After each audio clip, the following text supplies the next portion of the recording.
Brought to you by KR Mangalam University.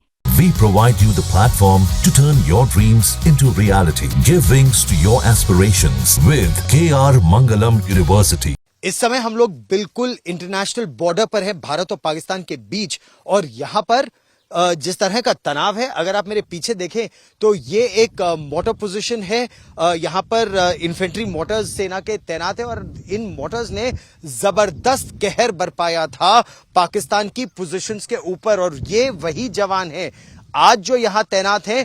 उस रात जब पाकिस्तान पर कयामत की रात बनकर टूटे थे ये लोग, तो ये वहां पर तैनात थे और अभी भी ये मुस्तैद है, क्योंकि ये जानते हैं पाकिस्तान पर भरोसा कतई नहीं किया जा सकता। इनके टीम लीडर्स मेरे साथ हैं, उनसे भी हम बात करेंगे। जिस तरह से यहां से मोटर्स की बारिश एक तरह से हुई थी, बारूद की बारिश हुई थी पाकिस्तान के ऊपर उस रात को। और टीम लीडर्स इन पूरे मोटर पोजीशन के मेरे साथ हैं।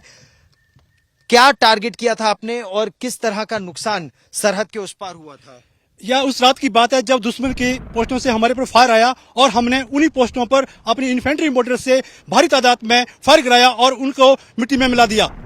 मिट्टी में मिलाने का आपको आदेश था, लेकिन आपको मोटर जैसे जो हमारे दर्शक जानते हैं, ये एक एरिया वेपन है। यानी जब आप ये 81 mm का गोला दागते हैं तो ये पहले बहुत ऊंचाई से आकाश में जाता है और फिर अचूक मार इसकी TNT की, एक्सप्लोसिव्स की दुश्मन पर गिरती है। तो आपको पता कैसे चलता है कि किस तरह से वो मार अचूक पड़ रही है उसकी पोस्टों पर?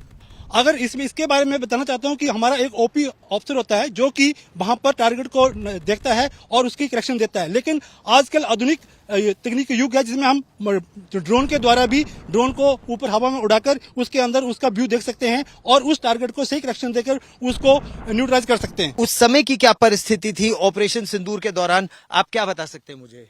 अगर मैं हालात की बात करूं तो उस टाइम पे दोनों साइड से फायर चल रहा था, लेकिन उसके फायर को दबाना था, उनको जवाब देना था।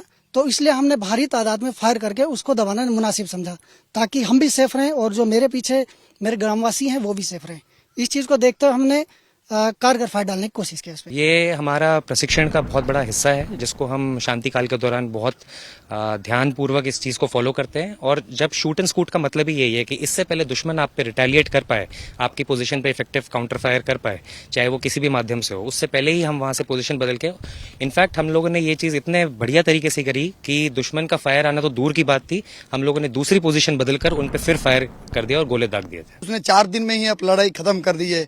अभी तो हमारा वार शुरू ही हुआ था कि उससे पहले ही उसने खत्म कर दी।